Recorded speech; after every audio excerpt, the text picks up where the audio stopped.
Medchal railway station RUB పనులను పరిశీలించి railway ఉన్నతాధికారులతో సమీక్ష సమావేశం నిర్వహించారు మల్కాజ్గిరి ఎంపీ ఈటల రాజేందర్. ఈ కార్యక్రమంలో అధికారులు CPM GS AK Singh, senior DEN coordination Mutyala Naidu, assistant commercial manager Hyderabad Govindarao, Medchal station superintendent Lakshminarayana, BJP Medchal జిల్లా అధ్యక్షుడు విక్రమ్ రెడ్డి, ప్రధాన కార్యదర్శి Girivardhan Reddy, Medchal assembly convener Amaram Mohan, party senior నాయకులు తదితరులు పాల్గొన్నారు. ఈ సందర్భంగా ఈటల రాజేందర్ మాట్లాడుతూ నరేంద్ర మోడీ గారి కంటే ముందు ప్రస్తుత అవసరాలకు అనుగుణంగా రైల్వే స్టేషన్ అభివృద్ధి జరగలేదని, మోడీ గారి హయాంలో తెలంగాణ రాష్ట్రంలో 2000 కోట్లతో రైల్వే స్టేషన్ల అభివృద్ధి కార్యక్రమాలు చేపట్టారని, సికింద్రాబాద్, కాచిగూడ, చర్లపల్లి రైల్వే స్టేషన్లో విమానాశ్రయాలు కల్పించే విధంగా అభివృద్ధి పనులు జరుగుతున్నాయని, అదేవిధంగా మేడ్చల్ రైల్వే స్టేషన్లో 32 కోట్లతో అభివృద్ధి పనులు జరుగుతున్నాయని ఈ సందర్భంగా వారు తెలిపారు.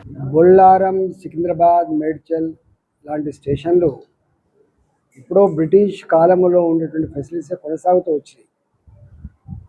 ఎప్పుడు కూడా 5 కోట్లు 10 కోట్లు రిపేర్ల కోసం ఇచ్చి టూత్ పాలిష్ పనులు జరిగినాయి తప్ప పెరుగుతున్న జనాభాకు అనుగుణంగా ఇవాళ మొత్తం ప్రపంచం వేగంగా ముందుకు పోతూ ఉంటే మనం ఇంకా ప్రాచీన పద్ధతిలో ఉండడం మంచిది కాదని నరేంద్ర మోడీ గారు దాదాపు 2000 కోట్ల రూపాయలతో Nampally railway station, Kacheguda railway station, Secunderabad railway station, అదేవిధంగా మల్కాజిగిరి పార్లమెంటు పరిధిలో ఉండేటువంటి చెర్లపల్లి రైల్వే స్టేషన్ ఇలా అత్యాధునికమైన ఎయిర్పోర్ట్లను తలపించే పద్ధతిలో రైల్వే స్టేషన్ నిర్మాణం కొనసాగుతా ఉంది.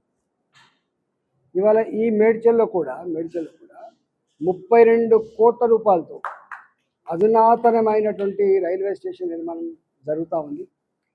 గౌడల్లి, గుళ్ళపోచంపల్లి, బొల్లారం, అల్వాల్, ఇవాళ అమ్మగూడ ఇలాంటి ఈ ప్రాంతాలలో కూడా ఇలా రైల్వే స్టేషన్లు మోడర్నైజేషన్ కావచ్చు.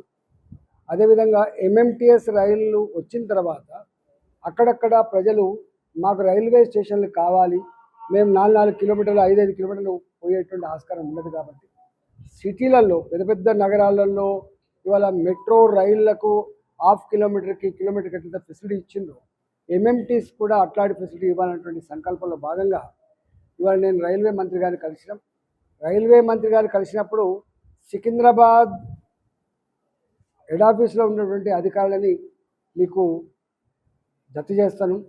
మీరు మొత్తం మీ ప్రాంతం అంతా కూడా కలిగి తిరగండి.